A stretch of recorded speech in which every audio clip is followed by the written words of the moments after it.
우리 회사와 같이 규모가 작은 사업장에서도 안전보건교육을 실시해야 할까? 5인 이상 사업장으로 안전보건교육 대상 사업장이네. 대체 언제, 어디서, 무슨 교육을 해야 할까? 안전하고 건강한 일터를 만들기 위한 중대재해 감축 로드맵이 발표되면서 안전보건교육의 중요성은 더욱 강조되고 있습니다. 하지만 소규모 사업장의 경우 어떻게 안전보건교육을 실시할지 몰라 어려움을 겪는 경우가 많습니다. 그래서 지금부터 안전 전문가와 함께 안전보건교육에 대한 모든 것을 살펴보도록 하겠습니다.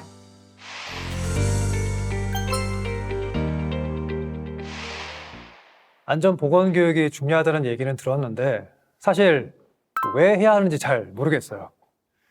교육이 정말 효과가 있을까요? 안전보건교육은 근로자의 행동을 계획적으로 변화하게 하는 방법 중에 하나입니다. 교육을 통해서 유해하거나 위험한 요인들로부터 근로자를 보호할 수 있고 안전보건에 대한 기본 지식도 습득할 수 있죠. 불안전한 행동을 방지하게 되면 사업장 내에서 발생하는 크고 작은 사고를 미연에 막을 수 있지 않을까요? 한마디로 근로자가 안전한 행동을 습관화할 수 있게 하는 교육이군요. 안전보건교육은 정기교육과 채용시 교육, 그리고 작업 내용 변경시 교육과 특별교육이 있으며 교육 대상과 시간은 교육 종류별로 상이하게 진행되고 있습니다.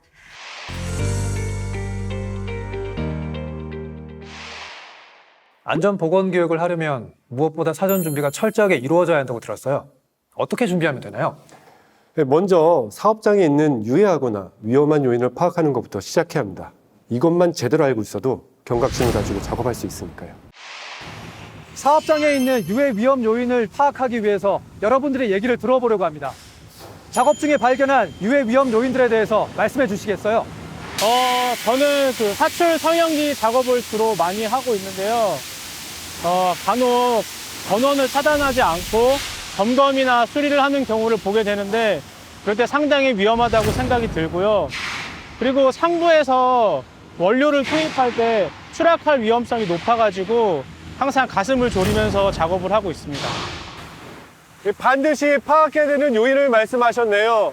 참고로 사출 성형기와 같이 작업장 내에 있는 장비나 장비 현황 그리고 공정별 작업 절차를 참고하면 이러한 유해 위험 요인들을 파악하는 데 큰 도움이 됩니다.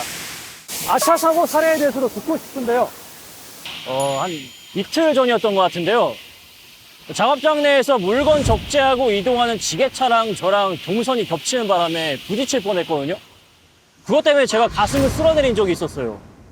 이런 게 아차 사고 맞죠? 그렇죠. 이런 아차 사고가 계속됨에도 개선되지 않는다면 통상 사고체로 이어질 가능성이 굉장히 커집니다. 이 밖에도 안전보건교육을 위한 사전 준비로 위험 기계나 기구, 그리고 설비 등을 파악하는 일이 필요합니다. 특히 산업재해나 아차 사고가 발생한 기계는 반드시 유해 위험 요인으로 분류해야 하고요. 이때 연간 사망사고를 기준으로 만들어진 건설업 12대 위험 요인과 제조업 12대 사망사고 기인물을 사업 분야에 맞게 참고하시면 도움이 됩니다. 또한 근로자에게 건강장애를 일으키는 유해인자도 파악해야 하는데요. 건강에 위해를 가할 수 있는 화학물질은 물론 소음과 같은 물리적 인자와 감염병 등의 생물학적 인자도 유해인자에 속합니다. 네, 마지막으로 위험 장소와 작업 형태별 유해 위험 요인을 파악해야 합니다. 특히 위험 장소와 위험 작업을 파악할 때는 반드시 현장 작업자가 참여해야 한다는 사실도 기억하시기 바랍니다.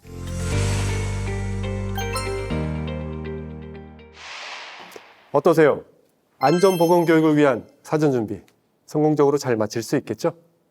네, 사전 준비를 마치면 본격적인 교육을 위해 교육계획 체크리스트를 하나씩 확인하며 준비하려고 합니다. 안전보건교육을 위해서는 크게 3가지만 준비하면 됩니다.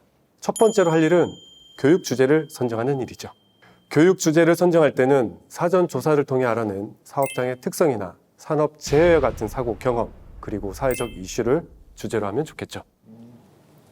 사업장 근로자의 요구사항이나 수준을 파악해서 반영하는 것도 도움이 되겠네요. 네, 그리고 주제와 관련된 안전 보건 자료를 찾을 때는 한국산업안전보건공단 홈페이지 안전보건자료실에 참고하면 좋습니다. 교육 주제 선정이 끝나면 두 번째로 할 일은 뭔가요? 바로 교육 환경을 마련하는 일입니다. 사업장의 환경을 고려해서 편하게 앉아서 교육받을 수 있는 공간을 확보해야 하죠. 교육장이 따로 없는 소규모 사업장의 경우에는 작업장 내의 휴게 공간이나 사무실 또는 현장을 교육 공간으로 사용해도 되나요? 네, 교육에 적합하도록 주변이 정리되어 있다면 당연히 좋은 교육 공간이 될 겁니다. 교육 장소까지 마련하고 나면 마지막으로 교육 강사를 선정하는 일만 남아있겠네요. 소규모 사업장에서 교육 강사를 선정할 때 꼭 알아둬야 할 것들이 있어요. 먼저 산업안전보건법에 따라 안전보건관리 책임자나 관리감독자가 교육을 실시할 수 있고요.